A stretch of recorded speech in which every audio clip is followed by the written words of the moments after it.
কি ভাবছো? আমাকে তোমার মনে পড়বে না? পড়বে পড়বে, আমাকে তোমার ঠিকই মনে পড়বে। মিথ্যা করে হলেও একদিনের জন্য ভালোবাসা দেখিয়েছিলে, দেখিয়েছিলে তো।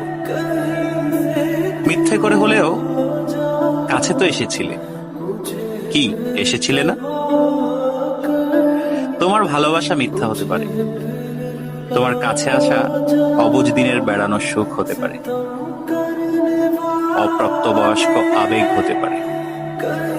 কিন্তু এই যে তুমি মিথ্যা করে ভালোবাসা নিয়ে গেছো, প্রথম ভালোবাসার ছোঁয়া নিয়ে গেছো, সত্য সত্য। এসব সত্যের পাঁচিলে একদিন ঠেকে যাবে তুমি। তখন দেখো ঠিকই মনে পড়বে আমাকে। যার কাছে তুমি প্রথম মানুষ হতে যাবে, সে যদি প্রশ্ন করে আমার আগে তোমার জীবনে কোনো মানুষ এসেছিল কিনা, কেউ তোমাকে ছুঁয়ে দেখেছিল কিনা, তখন হয়তো মিথ্যেগুলো সাজিয়ে গুছিয়ে বলবে, কিন্তু আমি নামক ছোঁয়া তুমি ঠিকই ভেতরে ভেতরে টের পাবে। কি ভাবছো? আমাকে তোমার মনে পড়বে না? পড়বে, আমাকে তোমার ঠিকই মনে পড়বে।